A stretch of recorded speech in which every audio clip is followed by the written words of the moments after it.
Well, hello, and welcome to episode 19 of Voice of the People. I'm your host, Colin Vedros. Thank you for joining us throughout this delay. Why don't you get to our poll from last week, which was this: do you believe voting truly showcases your voice in elections? By a very slim margin, 27 votes against 25 votes, over 47% of people said yes, they do believe voting truly showcases your voice in elections. So we appreciate you guys for voting in last week's poll.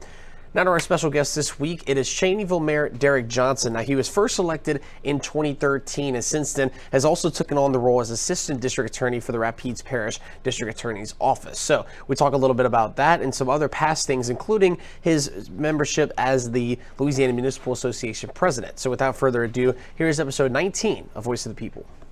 All right. Well, Chenyville Mayor Derrick Johnson, thanks for joining us today. Oh, thank you for having me. Appreciate you. Absolutely. So let's start with your term in office so far as mayor. You began in 2013, and you're also one of two attorneys that are also working as a mayor. Tell me your experience so far from being inaugurated or being, starting in 2013 and then working your way to 2025 today. Well, I can tell you it's been a learning experience from 2013, coming in as a newly elected mayor, a young mayor. I was 29 at the time, and just seeing my growth from there, being able to lean on mayors in the area, Mayor Clarence Fields from Pineville, Mayor David Butler from Woodworth. Those guys, when I came in, those were two of the guys that I leaned on to try to get, some expertise from them. And then also, talking to my father, because he was mayor as well in Cheneyville. Gotcha. And so throughout that experience, what have some of the highs been? What have some of the lows been? And kind of being able to reach out to these kind of different people? Because you had mentioned Woodworth Mayor and some other local officials. The highs have been when you're able to satisfy, your constituents. When you're able to get grants, to address the needs of the constituents, that's the high. I guess the lows is trying to taper everybody's expectations and knowing that everything is not just, a quick, fix-it problem. Especially when you're dealing with government, you have to, go through a whole lot of red tape. So you're now the past president of the Louisiana Municipal Association, the immediate past president at that. One of the things that you had mentioned before leaving that position this year was one of the biggest achievements you guys had found was turning things around financially. Before, whenever you took over, you were $200,000 in debt. Now it's a surplus of $500,000. Walk me through that perspective and kind of how you guys got to this point. I think it was the board at that time, the board that was constructed of the first and second vice president, along with other past presidents. I think when I came in, that was just one of the things that we said, hey, look, we want to maintain and be in the black, have our budget in the black. So we were able to achieve that by doing some cuts in certain areas that we said that, we didn't need at the time, as well as cutting back on some of our expenditures. And so right now you also not only are the mayor of town of Cheneyville, but you also represent different folks within the district attorney's office as being a assistant DA for the Rapides Parish District Attorney with Philip Terrell. How has that ever been? Have you ever seen any conflicts from both of those occurring at the same time? Like, walk me through that perspective of pretty much doing two hats at the same time. So my job at the district attorney's office is that I'm in charge of probation revocations.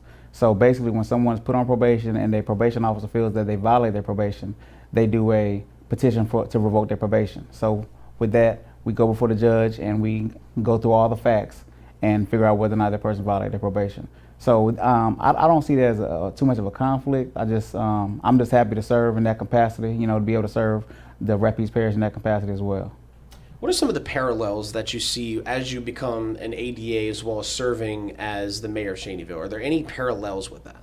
No, there's no similarities with that. It's two totally different jobs. One mayor, I'm pretty much in charge of the whole town. I'm the Mr. Do-It-All when it comes to water, sewer, any complaints that they have with anything in the municipality. And being a district attorney is more along lines of whether or not someone has violated their probation or got pulled over for whatever reason, things of that nature. How did you find yourself wanting to be, being able to represent citizens in the town of Cheneyville and being able to bring that impact to them? What was kind of the decision to be ADA as well as being a part of the mayor and being able to represent Cheneyville as well? When I was elected in 2013, I don't think that I even thought about being an attorney as well as a district attorney. But as time progressed on, and I was able to go to law school and graduate law school in 2020. That was just one of the things I said I wanted to serve my community in that capacity. Gotcha. And so What's going to be some new things that are happening in the town of Cheneyville in 2025 and beyond? Well, we just finished up our splash pad. So we had a splash pad grant from the state. We just finished that up, as well as another grant for our lift stations through Delta Regional Authority. So those two projects are near completion, as well as we got awarded some grants for our water and our sewer system. So it's about $2.3 million that's going to be awarded to the town of Cheneyville. So we're very excited about that. Water is a precious resource, and hey, without it, you need it. Absolutely. Any final thoughts that you want to add? I just want to thank you for having me here today, Colin. I appreciate you. Absolutely. Well, Chenyville Mayor and also Assistant District Attorney for Rapides Parish, Derrick Johnson, thanks for joining us today. Thank you. Thank you. All right. And that was Chenyville Mayor Derrick Johnson. I want to thank you for joining me for this week's episode. And before we go, we have our poll question of the week, which is this: is the United States Congress too divided? So out of 3 choices, you have yes, no, unsure, or don't know. And come next week, we'll figure out the results from this poll. Well, thanks so much for joining us for this week's edition of Voice of the People. I'm Colin Vedros. Thanks for watching.